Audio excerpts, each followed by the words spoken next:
White house میں دیوالی کی تقریب کے دوران امریکی صدر ڈونلڈ ٹرمپ نے میڈیا سے گفتگو کرتے ہوئے کہا کہ بھارتی وزیر اعظم نریندر مودی کو واضح طور پر بتا دیا کہ پاکستان سے جنگ نہیں ہونی چاہیے۔ پاک بھارت جنگ روک کے بڑی تباہی سے بچایا۔ کچھ دیر قبل بھارتی وزیر اعظم سے تفصیلی گفتگو ہوئی جس میں تجارت سمیت کئی اہم امور پر بات چیت ہوئی۔ امریکی صدر ٹرمپ نے کہا کہ چین اور یورپی ممالک نے برسوں سے امریکہ پر سخت محصولات عائد کر رکھے ہیں، لیکن اگر محصولات ختم کر دیے جائیں تو امریکی معیشت گر جائے گی۔ کسٹم ڈیوٹی قومی سلامتی کے تحفظ کا ایک اہم ذریعہ ہے۔ میں نے اب تک 8 جنگیں ختم کرائی ہیں اور اب 9ویں ختم کرانے جا رہا ہوں۔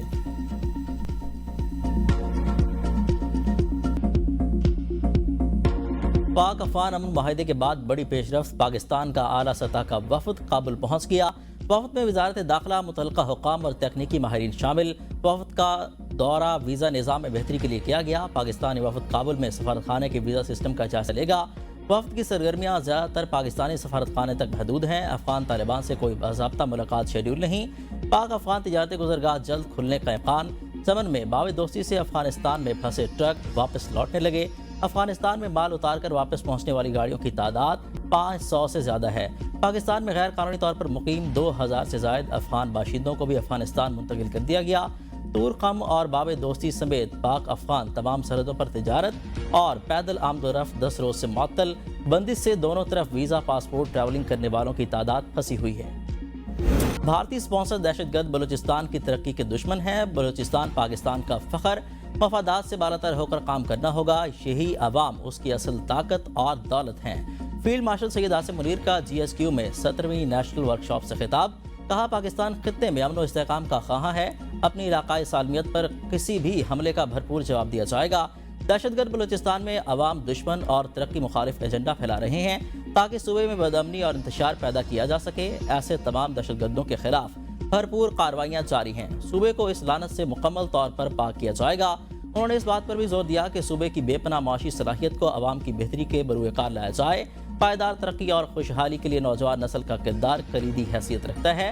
نوجوانوں کو سیاسی مفادات سے بالاتر ہو کر صوبے کے دیرپا امن و استحکام کے لیے کام کرنا چاہیے۔ پاکستان افغانستان میں حکومت کی تبدیلی نہیں چاہتا، افغانستان کے ساتھ معاملات کا مستقل حل چاہتے ہیں۔ وزیر دفاع خواجہ آصف کہتے ہیں افغانستان سے سیز فائر میں وقت کی حد مقرر نہیں، خلاف ورزی نہ ہونے تک معاہدہ برقرار ہے۔ ہم نے قلعدم TTP سے نہیں، افغان طالبان کے ساتھ مل نہیں ہو سکتا۔ خیبر پختونخوا میں مختصر کابینہ تشکیل دینے کا فیصلہ کیا ہے۔ پوری کابینہ کی توسیع کے بعد میں بانی PTI سے اجازت لی جائے گی۔ بیرسٹر گوہر کی میڈیا سے گفتگو۔ کہا وزیر اعلیٰ خود دیکھیں گے کون زیادہ اہل ہے، اس کو کابینہ میں شامل کریں گے۔ صوبے کو کابینہ کے بغیر نہیں چھوڑا جا سکتا۔ مجھے نہیں معلوم KP حکومت کو کتنی گاڑیاں دی گئی تھیں، معلوم ہوا ہے جو گاڑیاں دی گئیں UN کے استعمال میں تھیں۔ وفاقی حکومت کی ذمہ داری ہے کہ KP کو بہترین گاڑیاں فراہم کریں۔ PTI ہر قسم کی دہشت گردی کے خلاف ہے۔ نیشنل ایکشن پلان پر عمل ضروری ہے۔ دہشت گردی کے مسئلے پر سیاست نہیں ہونی چاہیے۔ افغان مہاجرین کو واپس بھیجنے کے لیے ٹائم فریم مقرر کریں، انہیں بے عزت کر کے واپس نہیں بھیجنا چاہیے۔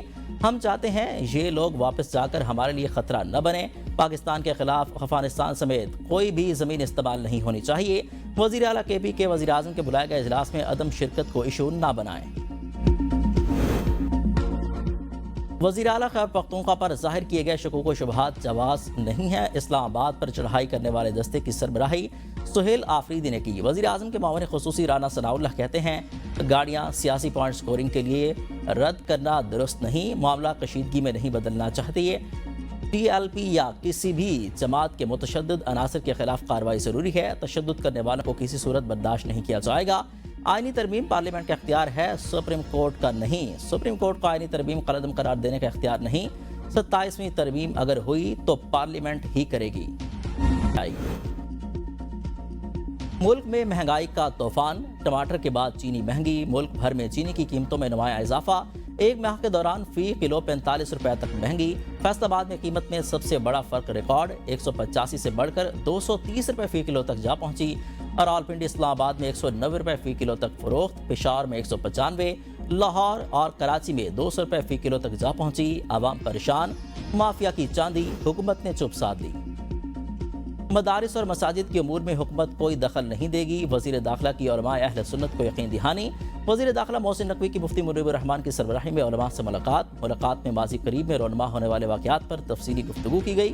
علماء کرام نے مختلف مسائل پر وزیر داخلہ کو اپنا موقف پیش کیا۔ وزیر داخلہ نے علماء کا موقف سنا اور تمام مسائل حل کرنے کی یقین دہانی کرائی۔ ملاقات میں بہت جلد اسلام آباد میں تفصیلی نشست کے اہتمام اور تمام جائز مسائل کو ترجیحی بنیادوں پر حل کیے جانے پر اتفاق کیا گیا۔ پنجاب میں بلدیاتی انتخابات سے نئے قانون کے تحت ہوں گے۔ الیکشن کمیشن نے دسمبر میں بلدیاتی انتخابات کرانے کا شیڈول واپس لے لیا۔ پنجاب حکومت کو حلقہ بندیوں کے لیے مزید 4 ہفتے کی مہلت مل گئی۔ الیکشن کمیشن نے حلقہ بندیوں کا کام روک دیا۔ چیف الیکشن کمشنر سکندر سلطان راجہ کی زیر صدارت الیکشن کمیشن کا اجلاس۔ پنجاب میں بلدیاتی انتخابات کے انعقاد پر تفصیلی غور۔ سیکرٹری الیکشن کمیشن نے بریفنگ دیتے ہوئے کہا، پنجاب اسمبلی نے پنجاب لوکل گورنمنٹ ایکٹ 2025 پاس کر دیا، جس کے بعد پنجاب لوکل گورنمنٹ ایکٹ 2022 منسوخ کر دیا گیا ہے۔ حلقہ بندیوں کا شیڈول واپس لینے کا فیصلہ پنجاب حکومت کی درخواست پر کیا گیا۔ الیکشن کمیشن نے کہا کہ حلقہ بندیوں کے لیے دی گئی مہلت میں مزید توسیع نہیں کی جائے گی۔ شامل ہو سکتا ہے۔ پختونخوا عوامی پارٹی کے چیئرمین محمود اچکزئی قومی اسمبلی میں اپوزیشن لیڈر نامزد۔ درخواست سیکرٹری قومی اسمبلی کے آفس میں جمع۔ درخواست چیف ویپ عامر ڈوگر، اسد کیسر اور دیگر رہنماؤں نے جمع کروائی۔ اپوزیشن کے 74 اراکین نے محمود خان اچکزئی کو بطور اپوزیشن لیڈر نامزد کیا۔ پی ٹی آئی کے 3 اراکین علی افضل ظاہر، عمر فاروق اور صاحبزادہ محبوب سلطان ملک سے باہر ہونے کی وجہ سے درخواست پر دستخط نہ کر سکے۔ اسپیشل سیکرٹری قومی اسمبلی محمد مشتاق نے درخواست وصول کر لی۔ ایڈوائزر آفس نے درخواست کو ڈائری نمبر لگا دیا۔ آزاد کشمیر میں حکومت تبدیلی کی تیاریاں۔ مسلم لیگ نون کا آزاد کشمیر حکومت سے علیحدگی کا اعلان۔ صدر مسلم لیگ نون آزاد کشمیر شاہ غلام قادر نے کہا کہ اگر پیپلز پارٹی تحریک عدم اعتماد لاتی ہے تو یہ ان کا جمہوری حق ہے۔ مسلم لیگ نون کسی نئی حکومت یا کسی غیر فطری حکومت سازی کا حصہ نہیں بنے گی، اب اپوزیشن میں بیٹھے گی۔ جو بھی سیاسی جماعت پالیسی سے انحراف کرے گی، پارٹی کارروائی کا سامنا کرے گی۔ نئی حکومت صرف شفاف عام انتخابات سے ہی ممکن ہے۔ ہم آئینی اور سیاسی بحران کے حل میں مثبت کردار ادا کرتے رہیں گے۔ پیپلز پارٹی آزاد کشمیر نے حکومتی تبدیلی کے لیے پاور شو کی تیاریاں تیز کر لیں۔ 27 سے زائد ارکان اسمبلی کی حمایت حاصل ہونے کا دعویٰ، کہا کہ عددی اکثریت کے قریب ہیں، جلد سیاسی سرپرائز دیں گے۔ ایران دہشت گردی کی اصل تصویر ہے، مگر دوستی کا دروازہ اب بھی کھلا ہے۔ ایران کے سپریم لیڈر آیت اللہ خامنائی کے بیان پر وائٹ ہاؤس کا رد عمل۔ بیان میں کہا گیا کہ ایران کے سپریم لیڈر نے صدر ٹرمپ کے مذاکرات کی پیشکش مسترد کی تھی۔ اہلکار کے مطابق ایران کی حکومت مشرق وسطیٰ میں بے شمار اموات اور تباہی کی ذمہ دار ہے۔ وائٹ ہاؤس کا مزید کہنا ہے کہ اگر ایران دہشت گردوں کی حمایت ختم کرے تو یہ پورے خطے کے لیے مفید ہوگا۔ امریکی اہلکار نے بتایا کہ امریکی صدر ٹرمپ کا مطالبہ ہے کہ ایران اسرائیل کے وجود کو تسلیم کرے۔ بیان میں زور دیا گیا کہ دہشت گردی کے سرپرست ملک کو ایٹمی ہتھیار رکھنے کی اجازت نہیں دی جا سکتی۔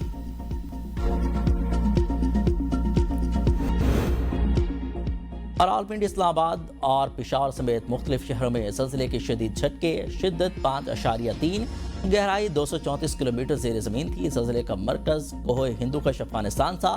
زلزلہ جھٹکا مری، آزاد کشمیر، ہری پور، دیر بالا، چترال سمیت کئی علاقوں میں محسوس کیے گئے۔ فوری طور پر کسی جانی اور مالی نقصان کی اطلاع نہیں ملی۔ راولپنڈی ٹیسٹ پاکستان کے 333 رنز کے جواب میں جنوبی افریقہ 4 وکٹوں پر 180 رنز سے اپنی اننگز کا دوبارہ آغاز کرے گا۔ ٹسٹان 68 اور کیلی 10 رنز کے ساتھ کریز پر موجود۔ آصف افریدی نے 2، ساجد خان اور شاہین شاہ نے 1 وکٹ حاصل کی۔ اس سے پہلے پاکستانی ٹیم جنوبی افریقہ کے خلاف 333 رنز پر آؤٹ ہو گئی۔ شان مسعود 87 رنز بنا کر نمایاں رہے۔